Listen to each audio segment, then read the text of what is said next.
you got Danny McDowell, or is that correct? That's correct, Your Honor. Okay. Ms. Medina, while we're waiting on information for Devontae Williams, can we proceed with Danny McDowell? Yes, Your Honor. Okay. All right. Where is Mr. McDowell? He's right here, Your Honor. Okay.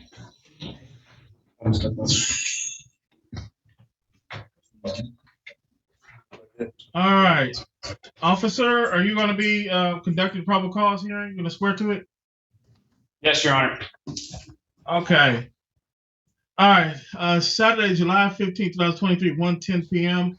in the matter of People State of Michigan versus Danny Eugene McDowell. Charged with count 1, assault with intent to murder, count 2, torture, count 3, criminal sexual conduct, first degree, during felony, count 4, unlawful imprisonment, count 5, criminal sexual conduct, third degree, force or coercion, count 6, assault with intent to do great bodily harm less than murder or by strangulation, count 7, domestic violence. Officer, state your name for the record. Detective Christopher Wilder, Plymouth Township Police Department. Please raise your right hand. Do you swear or affirm the testimony you're about to give will be the truth? I do. Will you be testifying based on personal knowledge and or information?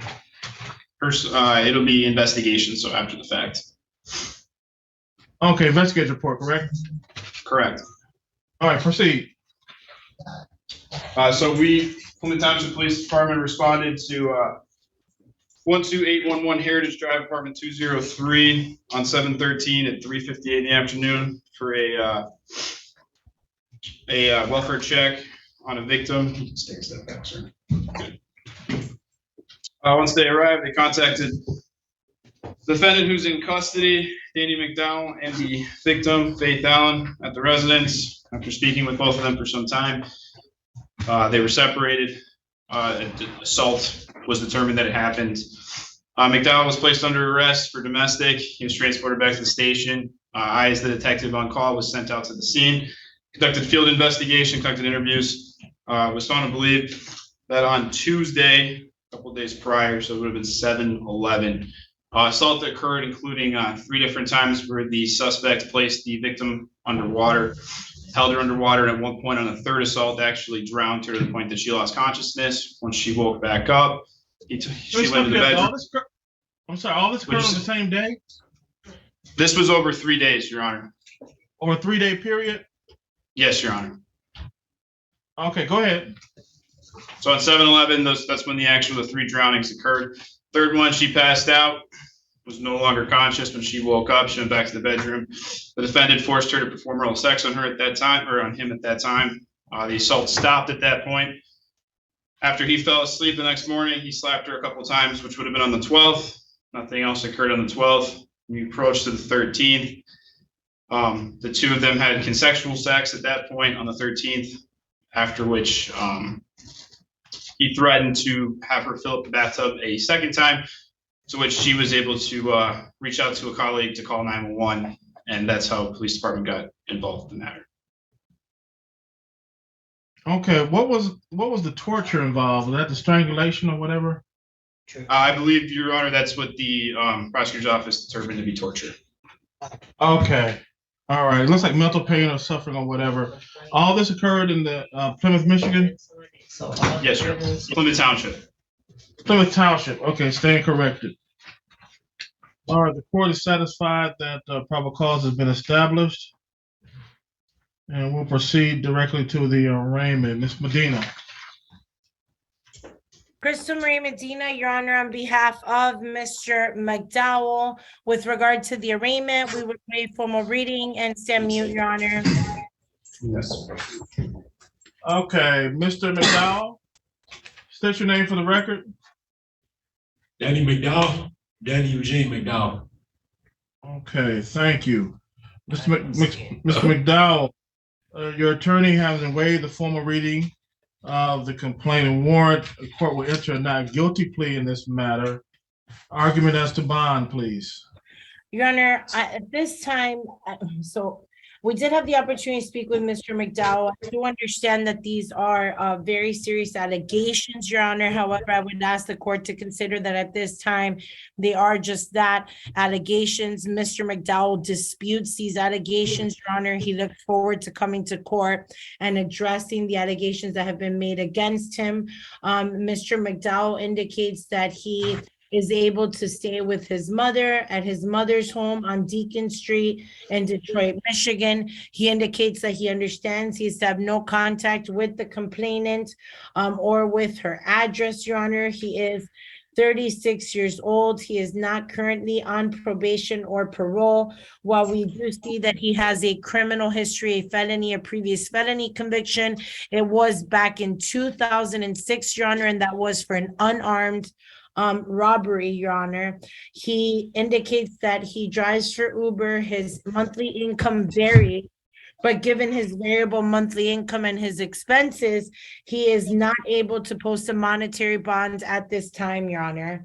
And so I would ask that the court, he also receives food stamps, Judge. So that means he is under the guidelines. And we would ask that the court consider giving him an opportunity to come to court and address these allegations, Judge. He is a lifelong resident of Michigan, if I didn't mention that already. All right, thank you. Officer, do you have any comments or thoughts as to bond? Yes, Your Honor, due to the serious nature of these crimes and the fact that we believe that he's a safety risk to the public, we're asking for a high cash bond, at least $250,000, if not higher. If you do decide to release him, I'd at least ask that he be on a GPS tether, have no contact with the victim, not be allowed to live at the victim's house, not be on any kind of alcohol, drugs, anything like that. So to be testing for that kind of thing and then be in contact with either probation or somebody so that we can kind of monitor what's going on with him. But again, just due to the seriousness of the crimes and our fear for the victim's safety at this point, if he does get released. You did mention during when we were having him process that don't worry, none of the victims are going to come here to testify. So again, we're worried about the safety. Come on, man. You don't lie like that, man. Okay. You don't have no evidence, man. You're just taking her word for it. Your Honor, he just taking her word for it. He don't have no evidence, Your Honor. And I did not say that. I said they're not going to come because it's not a Mr. true. McDowell, you have the right to remain silent. I would strongly suggest you exercise your right. Thank Yes, you. sir. Thank you very much, Your Honor. If I may, because again, that commentary is likely to invoke a response from my client, right? Again, Your Honor, that comment, if made, could have been made for several reasons. One can take it as a negative way, or it could be taken as they lied from the beginning, and so they're not going to come to court and lie under oath, Your Honor. Exactly. So I would ask that Mr. McDowell. I'm sorry, Hold sir. on, I'm sorry, sir. This is emotional Hold on, moment. Mr. Medina, hold on one second. I'm Mr. sorry, McDowell. sir. I'm just emotional right now, man. It's one thing. I'm to sorry. interrupt I'm just me, but emotional you're interrupting- Are you going to be I'm sorry. Go quiet, ahead. Mr. McDowell? Yes, sir. You not only interrupted the court, you interrupted your attorney, and he said she's trying to help you. I know, sir. It's just, I'm sorry. Okay.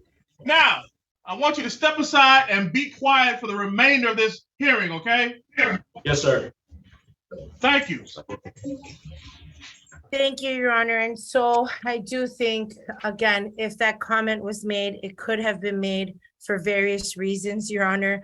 And so I would ask that the court consider that these are verbal allegations that are being made at this time, and that my client has lifelong ties here, and that his previous conviction was back in 2006, Your Honor, and that somehow after 3 days, there was access to there's a lot to be flushed through here in the facts, Your Honor, okay? And so I would ask that my client be given the opportunity to come to court and do just that. He understands he's having no contact with the complainant, and I would ask that the court consider all of that, Your Honor. All right. Thank you, Ms. Medina. Thank you. The court, having heard representations of the attorney and the officer on this matter, what is very, very troubling and is indicative that Mr. McDowell cannot control his emotions and impulsive were just demonstrated. And he admitted he's very, very emotional. He responded disrespectfully not only to me, to the court, but to his attorney, and who's acting in his best interest. And so given his demonstrated impulsiveness, the court's going to adopt the recommendation of the officer a $250,000 cash surety bond, no 10%. If he's able to post that bond, no contact with Faith Allen and no contact with the Heritage Drive apartment located in Plymouth, Michigan. Your probable cause conference date is July 27th, 9 a.m. at 35th District Court. The preliminary examination date is August 3rd, 9 a.m. Just to be clear, and just to clarify the court's ruling, the court deems Mr. McDowell a safety to the community, a safety to the plaintiff witness in this matter, and given his extended emotional outburst before the court just now, the court if is. He trying to give me life, why wouldn't I be? He trying to give me life. He don't have no evidence, sir. Why wouldn't I be? He trying to give me life.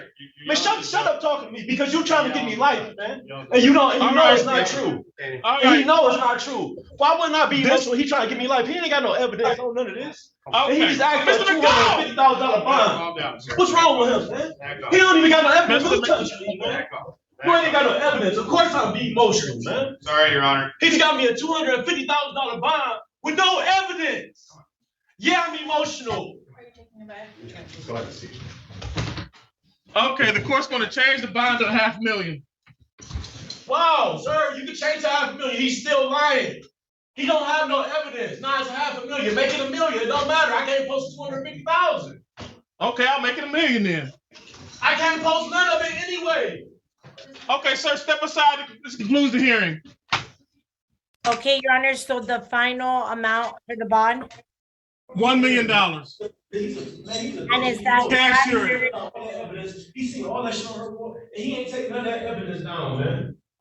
I know what he's trying to do, man. Your Honor, he was put back in a cell. I'm sorry about that, Your Honor. Okay, no problem. That concludes the hearing. Thank you, Your officer. Honor. Okay. Thank you, Your Honor.